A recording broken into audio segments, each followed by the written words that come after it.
Hello, survivors. Thank you for taking the time to listen to the story. If you haven't already done so, please subscribe to our channel. We appreciate it, and thank you in advance. Please leave the name of the city you're listening from in the comment section below. It helps us see our reach in the community. Let's start the story. I should have taken the long way around. That thought kept looping through my head as I sat there, engine idling, staring at the endless line of red brake lights stretching into the Eisenhower tunnel ahead. October 15th, 2024. Just another Tuesday afternoon. Just another traffic jam on I-70 through the Colorado Rockies. My hands gripped the steering wheel of my F-150, knuckles tight, while the radio droned on about some incident in Denver. Nothing specific.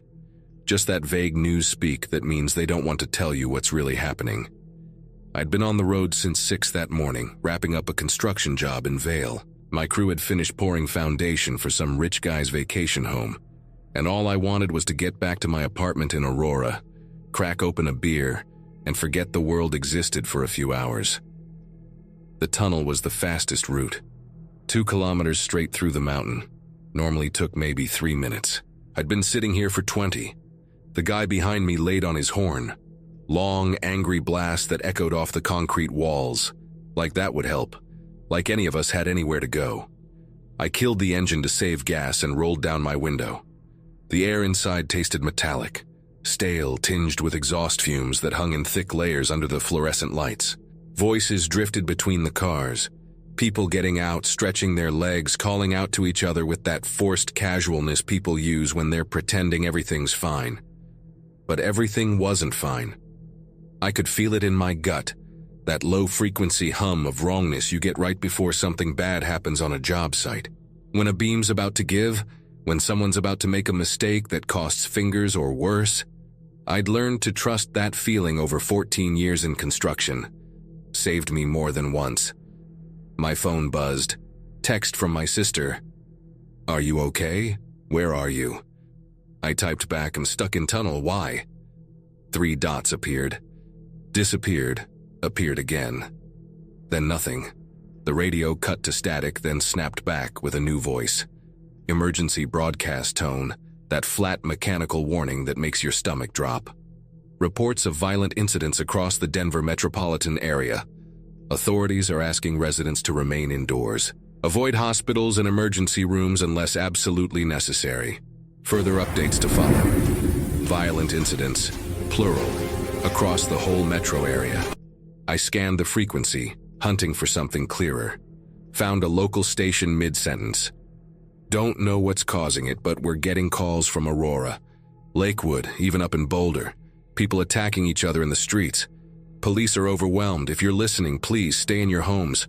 Lock your doors. Don't open them for anyone who... The signal dissolved into static. I sat there, phone in one hand, radio in the other, feeling that hum of wrongness grow louder. A woman's shriek pierced the air. Not close. Maybe 100 yards ahead toward the western entrance where traffic had backed up from whatever accident had started this whole mess. The tunnel's acoustics twisted sound, bouncing it off concrete walls until distance became meaningless. More voices joined in. Not screaming exactly. Shouting, overlapping. Building into something frantic that raised the hair on my neck. I stepped out of the truck. Around me, other people were doing the same. Car doors opening, confused faces peering toward the tunnel entrance. A woman in a Subaru 2 cars ahead climbed onto her hood, shading her eyes against the glare of headlights. "Can you see anything?" Someone called. She didn't answer right away, just stood there staring. Then she climbed down fast, too fast, nearly fell, scrambled back into her car and locked the doors. That's when I heard the engines. Heavy engines. Military heavy, the kind that move equipment through war zones. They came from behind us, from the eastern entrance, roaring against traffic. 2 Humvees painted desert tan, light bars flashing red and blue. They mounted the shoulder, tires screeching as they forced their way past the gridlock. Soldiers hung out the windows, rifles visible, shouting at people to get back in their vehicles. The Humvees blew past me, and I caught a glimpse through the rear window. Young faces, maybe early 20s, eyes wide with something that looked a lot like fear. One of them was talking rapid fire into a radio handset, his free hand white-knuckling the doorframe. The convoy disappeared toward the western entrance where the screaming had been. I moved between cars, boots crunching on scattered gravel until I reached the Subaru. The woman who'd climbed on her hood sat rigid behind the wheel, both hands pressed against her mouth. I knocked on the glass. She flinched hard, head snapping toward me. "What did you see?" I asked. She shook her head, wouldn't look at me, just stared straight ahead, breathing in short, sharp gasps that fogged the windshield. "Hey." I knocked again, gentler. "What's going on up there?" Her window cracked open an inch. "People," she whispered. "Fighting, but not fighting. They were—" She stopped, swallowed hard. They were eating. They were eating someone. The words hung in the air between us. "You're sure?" "I'm sure." She rolled the window back up. I stepped away, pulse hammering in my ears, and pulled out my phone. No signal. Not one bar. I tried calling my sister anyway. Nothing. Tried 911. Same dead air. Behind me, someone else had gotten out of their vehicle. Big guy, maybe 50, wearing a flannel shirt and trucker cap. He carried a CB radio handset, antenna wire trailing back to an 18-wheeler parked 3 cars behind mine. "You getting anything on that?" I asked. He nodded, face grim. "Yeah, too much." He held out the handset. "Listen." I pressed it to my ear. "All units, we have multiple reports of 1010 in progress. Downtown Denver. Suspects are extremely violent, not responding to verbal commands." Another voice cut in, sharp with panic. "They're not stopping. We emptied a full mag center mass and they're still coming." "Dispatch, this is Unit 47, requesting immediate backup at Swedish Medical. We've got people trying to break into the ER. Jesus Christ, they're biting." Static swallowed the rest. The trucker took the handset back. Killed the volume. "It's everywhere," he said quietly. "Every channel, police, fire, EMS. They're all saying the same thing. Which is, don't let anyone who's been bitten get close. Shoot for the head." We stood there in silence, letting that sink in. More vehicles were arriving now, backing up from the eastern entrance. A sheriff's cruiser nosed through, lights strobing. Then an ambulance, siren wailing, followed by 2 more Humvees, all heading west, toward whatever was happening at the other end. "Name's James," the trucker said, extending a hand. "Cassian." His grip was solid, calloused. Working man's hands. Same as mine. "You armed?" he asked. I shook my head. "Tool belt in the back, hammer, screwdrivers, pry bar. You?" "Tire iron. Maybe a wrench." He glanced toward the western entrance, where the emergency lights still flashed red and blue against the tunnel walls. "Might want to grab what you've got. Just in case." I didn't argue. We walked back to my truck together, moving through a crowd of people who'd started gathering between vehicles. Families, mostly. A few business types in suits, ties loosened, looking lost without cell service. An elderly couple holding hands, whispering to each other. I grabbed my tool belt from the truck bed, clipped it around my waist. The hammer felt good in my hand. Solid. Real. Something I could understand in a world that had stopped making sense in the last 15 minutes. Gunfire echoed from the western entrance. Not one shot, not 2. A sustained burst. Automatic weapon fire. The kind that tears through air and bone without discrimination. It went on for 5 seconds, maybe 6, then stopped. The tunnel fell silent. Every conversation died mid-sentence. Every face turned toward that distant darkness where the shots had come from. Then the screaming started again. Worse this time. Closer. People began running. They came sprinting through the gridlock, weaving between vehicles, stumbling over median barriers. Maybe 20, 30 people, all fleeing from the western entrance. Some fell and didn't get back up. Others just kept running, blind with panic, slamming into cars, bouncing off concrete walls. Behind them, figures moved through the headlight glare. They didn't run. They stumbled, lurched, dragged themselves forward with a broken rhythm that made my brain refuse to process what I was seeing. People, but wrong. Moving like their joints didn't work right. Like someone had cut the strings that held them together and they were just falling forward, over and over, never quite hitting the ground. One of them wore a paramedic uniform. Half her face was gone, torn away, exposing bone and muscle that glistened under the fluorescent lights. She walked straight into a concrete pillar, bounced off, corrected course without pause, and kept coming. "Get in the truck," I said. James didn't move, just stood there staring. "Get in the truck now." He climbed into the passenger seat. I threw the tool belt in back and fired the engine. Ahead of us, people were trying to do the same. Vehicles lurching forward, crashing into each other in their desperation to move. Somewhere close, metal shrieked as a fender tore away. Glass shattered. A woman screamed for her husband. I couldn't move. Gridlocked on all sides, surrounded by abandoned cars and panicking people. The infected, because that's what they were. I could admit that now, kept coming. More of them. Dozens. Pouring out of the western entrance like a dam had burst. "There." James pointed at a gap between a minivan and the tunnel wall. "We can get through on foot." "And go where?" "East. Away from that." He jabbed a finger at the approaching infected. "Maybe the exit's clear. Maybe we can get out." Maybe. That word was doing a lot of heavy lifting, but staying here meant dying. I killed the engine, grabbed my tool belt, and we ran. We weren't alone.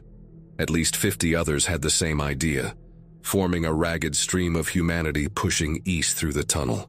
Behind us, the infected had reached the gridlock. I heard car windows breaking, people screaming. Wet tearing sounds that my brain tried very hard not to identify.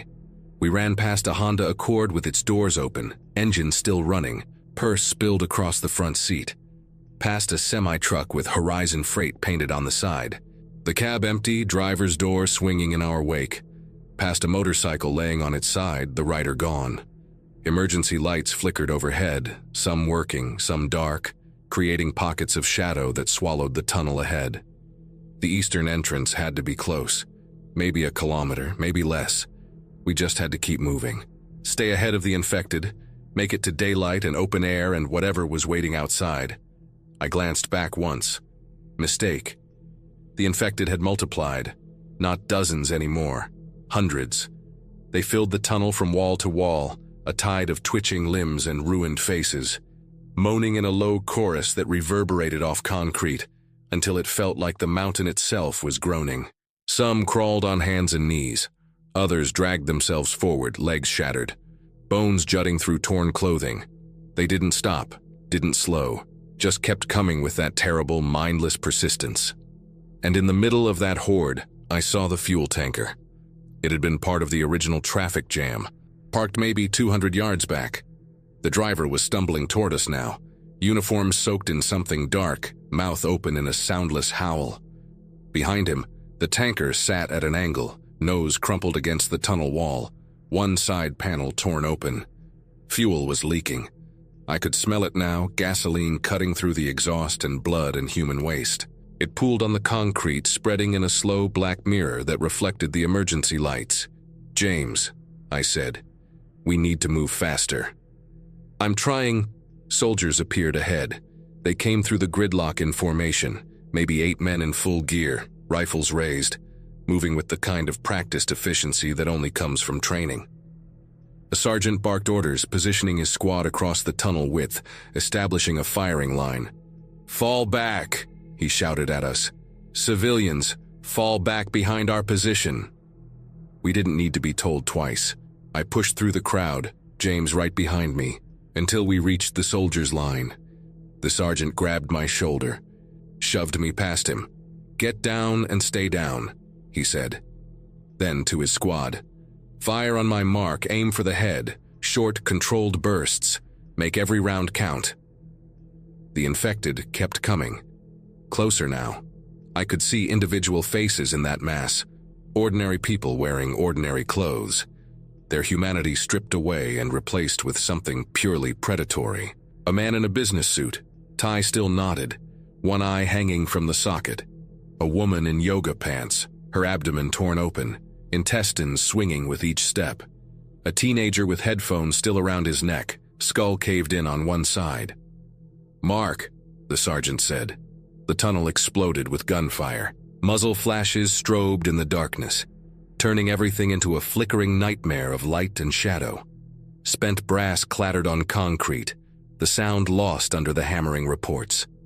Bullets punched through bodies, snapping heads back, dropping infected where they stood. But there were so many. For every one that fell, 3 more took its place. The horde pressed forward, climbing over their own fallen, squeezing through gaps in the gridlock, relentless as a rising tide. "Reloading!"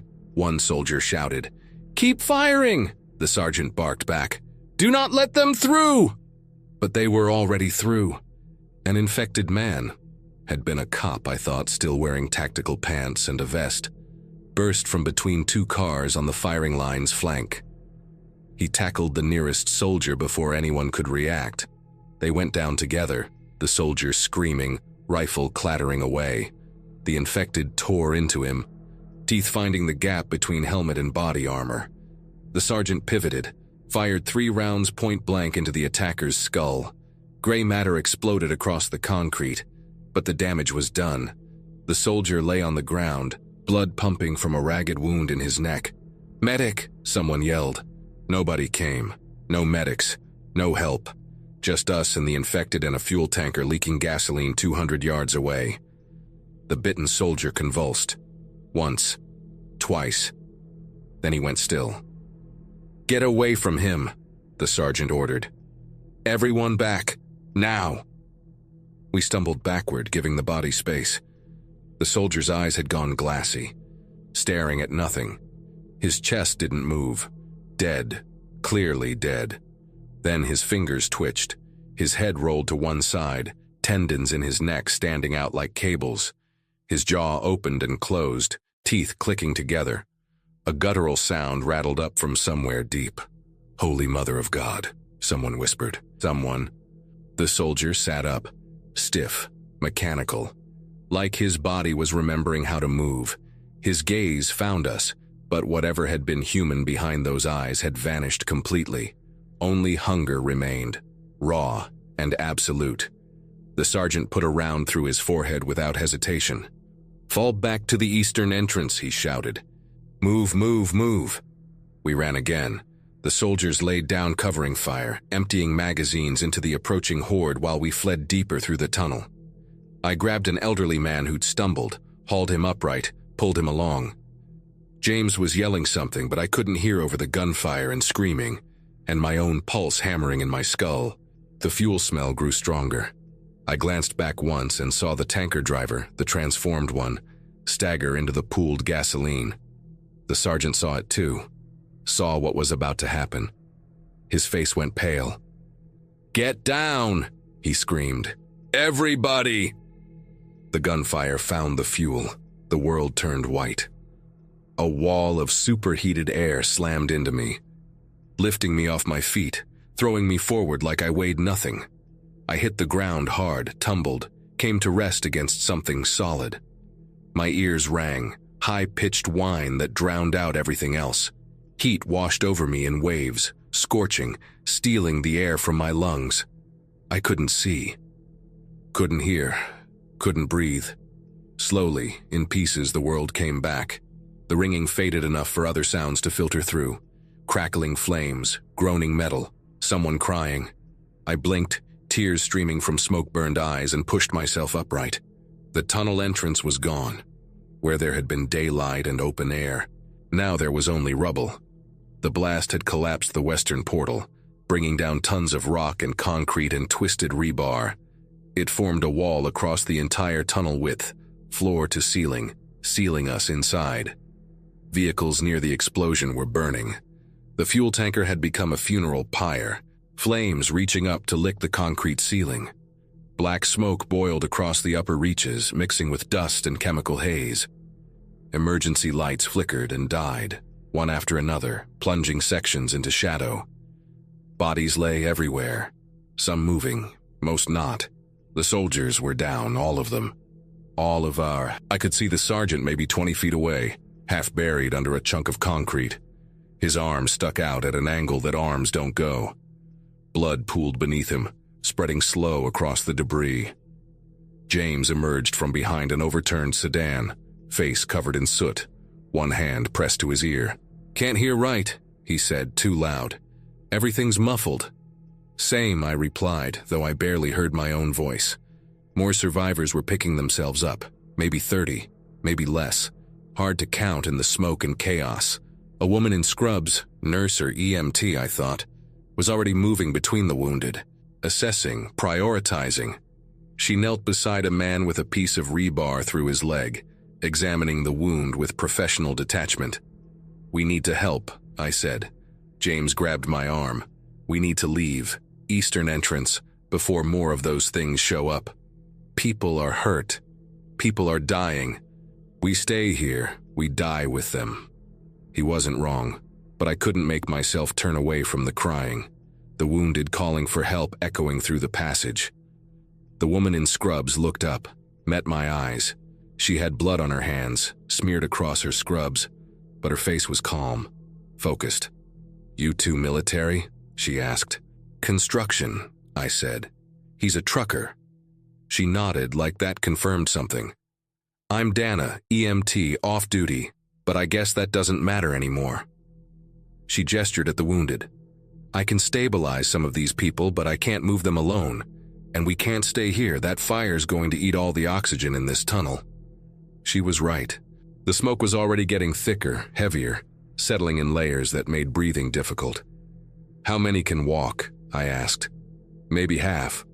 The rest? She trailed off, shaking her head. I'll do what I can. We spent the next 10 minutes in controlled chaos. James and I helped the walking wounded to their feet, got them organized into a group.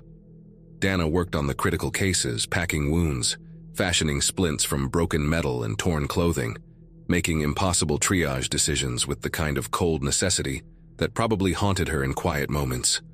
Some people we couldn't help, a woman crushed beneath a fallen light fixture, a man whose chest moved wrong, ribs shattered, lungs punctured. We left them where they lay because moving them would only add to their suffering. The fire continued burning. Smoke billowed across the ceiling, thick and toxic, forcing us to crouch low where the air was still breathable. The heat grew intense, oppressive, turning the passage into an oven. We need to go, Dana said. Now, anyone who can't walk needs to be carried. We managed to get most of them moving. 23 survivors by my count. Some helped each other, arms around shoulders, limping together. James and I carried an unconscious woman between us, her head lolling, breathing shallow but steady. We moved east, away from the fire, away from the collapsed entrance, deeper into the mountain's belly. The emergency lights were nearly all dead now, just a few stubborn bulbs still flickering. Our path was lit by headlights from abandoned vehicles, throwing long shadows that danced across the walls. Behind us, shapes moved through the haze. I didn't see them clearly, just hunched forms dragging themselves through the debris. Then another, and another, the ones who'd survived the blast. Move faster, I told the group. Don't look back, just go. We pushed deeper through the passage, chasing the distant promise of daylight at the eastern entrance. 2 kilometers, that's all it was. 2 kilometers through abandoned vehicles and flickering shadows and air that tasted like blood and burning rubber. 2 kilometers, with the transformed somewhere behind us. 2 kilometers and no guarantee that the other end wasn't sealed just like this one.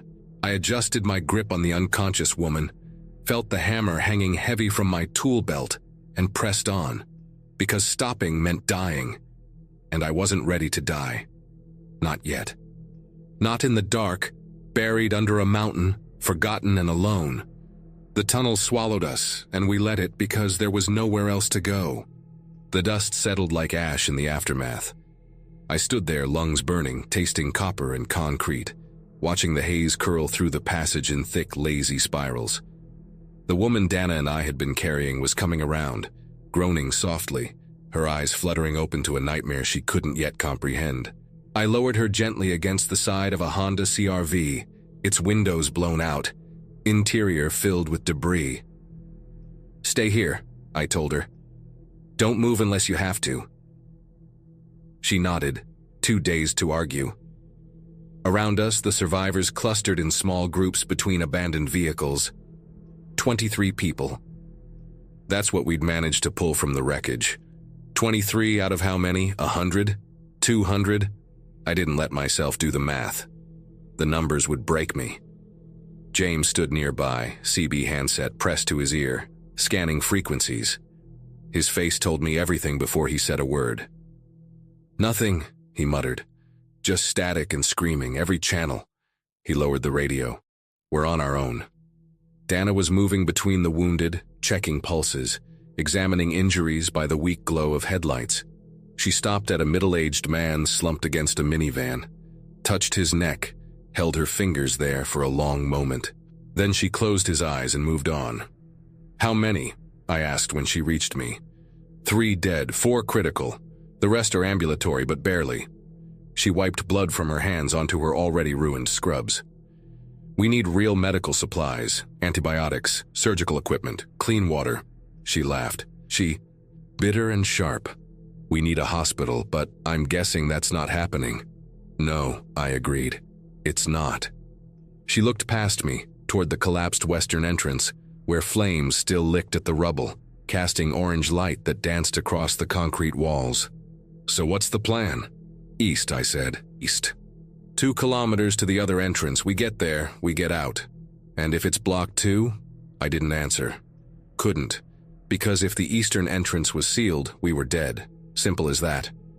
Trapped in 2 kilometers of concrete and steel with limited air, no food, no water, and the transformed somewhere behind us.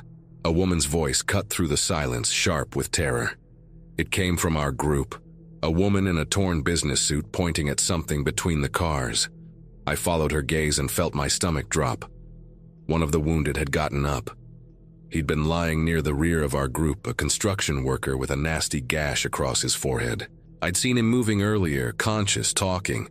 Now he stood swaying, shoulders hunched forward, head tilted at an odd angle, arms hanging limp at his sides. His eyes had changed, clouded over, distant. "Nobody move," I said quietly. But someone already had. An elderly man, Frank I'd heard someone call him, was approaching the infected worker, hand outstretched, concern etched across his weathered face. "Hey buddy," Frank said. "You okay? You need to sit back down. You've got a head injury." The infected lunged. Frank stumbled backward, too slow, but James was faster. He closed the distance in 3 strides and swung the tire iron he'd been carrying. It connected with the infected's temple with a wet crunch that echoed between the cars. The body dropped, twitched once, went still. Silence fell over the group. Heavy, suffocating. Frank stood there trembling, staring at the corpse. "He was alive," he whispered. "He was talking to me 15 minutes ago. He was alive." "No," Dana said softly. "He was bitten.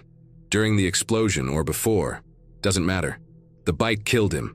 What came after?" She trailed off, shaking her head. "How long?" I asked. "From bite to turning?" "I don't know. Minutes, maybe less."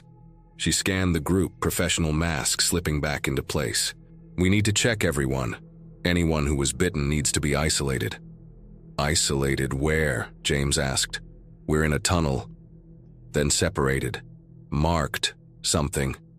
Her voice hardened. "Because if we don't know who's infected, we're all dead."